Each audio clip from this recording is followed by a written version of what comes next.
Gaza में Israel की बमबारी से करीब 2500 लोग मारे जा चुके हैं। इनमें करीब 800 तो बच्चे हैं। हमास ने ऐसे वक्त में इजरायल से पंगा लिया है जब इजरायल में फिलिस्तीनियों के लिए सबसे ज्यादा खतरनाक शख्स प्रधानमंत्री के रूप में काम कर रहा है।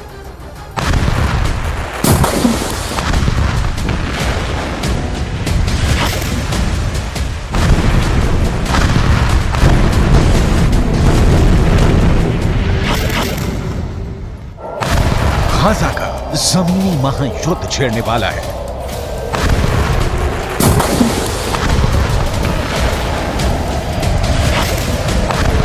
करीब 350 वर्ग किलोमीटर लंबी पट्टी अब खूनी पट्टी बनने वाली है।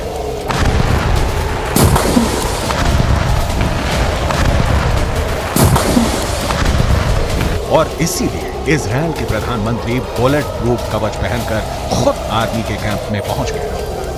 नेतन्याहू इजरायल के सैनिकों से मिले, कमांडर से मिले और उनसे कहा कि युद्ध की तैयारी पूरी कर लो, महासमर का वक्त आ गया है। अब अगले चरण में गाजा पट्टी के अंदर घुसकर हमास को चुन चुन कर मारने की बारी आ गई है।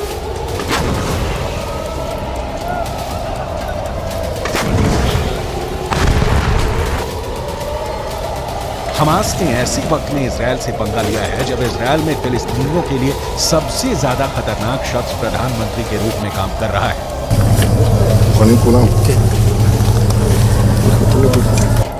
और यही इस वक्त नजर भी आ रहा है। फिलिस्तीन और अरब देशों के अखबार गाजा पट्टी की जो खबरें छाप रहे हैं उसके मुताबिक अब तक गाजा पट्टी के अंदर करीब 2500 से ज्यादा लोग मर चुके हैं। गाजा पट्टी के अंदर अब तक 700 से ज्यादा बच्चे मर चुके हैं। 450 से ज्यादा महिलाएं मर चुकी हैं। कई अरबी भाषा के अखबार दावा कर रहे हैं कि जितने लोग भी गाजा पट्टी के अंदर मारे जा रहे हैं उनमें से 66% महिलाएं और बच्चे हैं।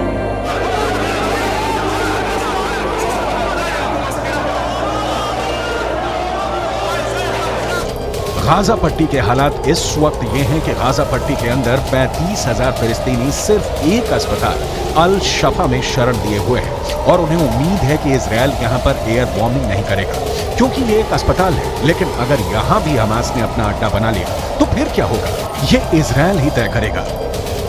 फिलहाल यूक्रेन को बमबारी करके और मिसाइलों पर मिसाइलें बरसाकर लहूलुहान करने वाले पुतिन गाजा पट्टी के दर्द से तड़प रहे हैं।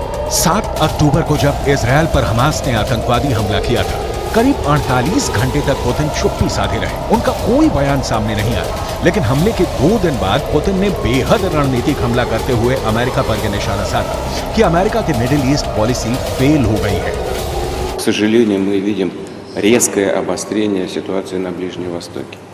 Я думаю, что многие согласятся со мной в том, что это яркий пример провала на политике Соединенных Штатов на Ближнем Востоке, которые пытались монополизировать урегулирование, но, к сожалению, не были озабочены поиском компромиссов, приемлемых для обеих сторон, а наоборот, выдвигая свои собственные представления о том, как это должно быть сделано, оказывали давление на обе стороны, именно на обе, то на одну, то на другую. इजराइल और हमास के इस युद्ध में एक बड़ा सीक्रेट किरदार रूस का भी है।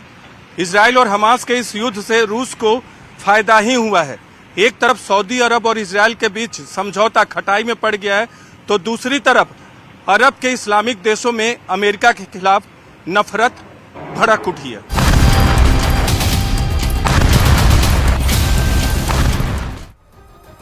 ईरान और इजरायल एक दूसरे के खिलाफ युद्ध के लिए तैयार है। दूसरी तरफ अमेरिका भी अपना समुद्री बेड़ा लेकर भूमध्य सागर में पहुंच चुका है।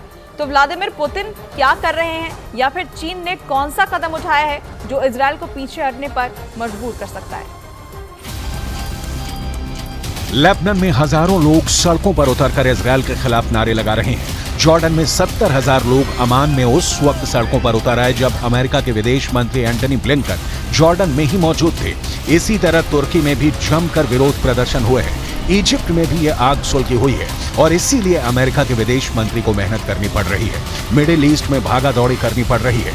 जॉर्डन, कतर, सऊदी अरब और संयुक्त अरब अमीरात के दौरे पर अमेरिका के विदेश मंत्री एंटनी ब्लिंकन जा चुके हैं और अब एक कदम आगे बढ़ाते हुए बेहद कूटनीतिक तरीके से पुतिन ने इजरायल पर निशाना साधते हुए कहा है कि इजरायल पर हमला हुआ है। हमला जरूर गलत है, लेकिन गाजा पट्टी पर अंधाधुंध बमबारी भी गलत है।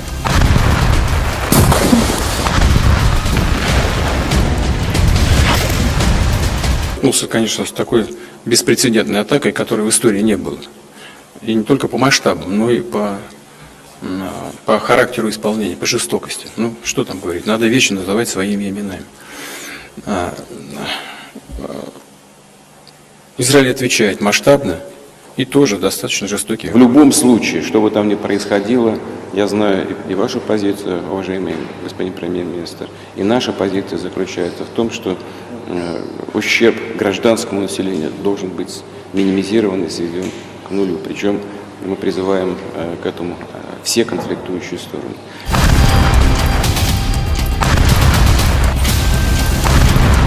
पुतिन ने गाजा पट्टी में जारी बमबारी और घेराबंदी की तुलना लेनिनग्राद की जंग से कर दी है। लेनिनग्राद का युद्ध बहुत क्रूर युद्ध था जो जर्मनी के हिटलर और रूस के स्टालिन के बीच हुआ था। लेनिनग्राद का युद्ध दूसरे विश्व युद्ध का सबसे अहम युद्ध था जिसमें 15 लाख लोगों की मौत का अनुमान है।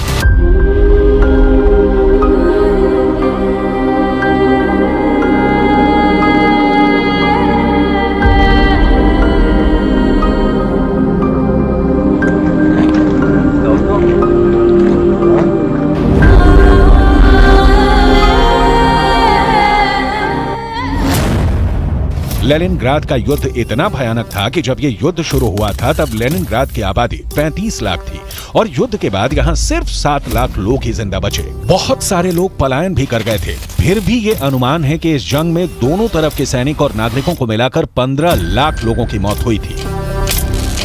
О том, что вот в отношении сектора Газы могут быть предприняты меры военного и невоенного характера, такого же плана, как и во время блокады Ленинграда в ходе Второй мировой войны. Но мы же понимаем, с чем это связано. И, на мой взгляд, это неприемлемо. 2 с лишним миллиона человек там живет.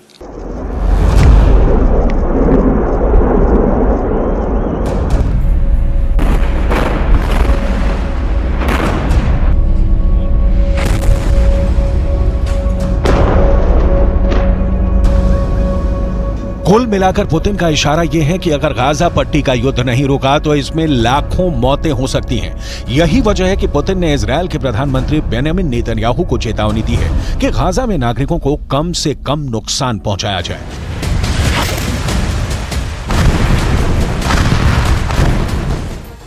इजरायल के खिलाफ ईरान का साथ रूस दे रहा है और अब ईरान की आवाज को दुनिया की एक और लाल ताकत ने बुलंद किया है। नाम है चीन, जिसने गाजा में फौरन हमले को रोकने की मांग की है। इतना ही नहीं, ये बिल्कुल साफ नजर आ रहा है कि इजरायल के मुद्दे पर भी चीन और रूस का एक गठबंधन नजर आने लगा है।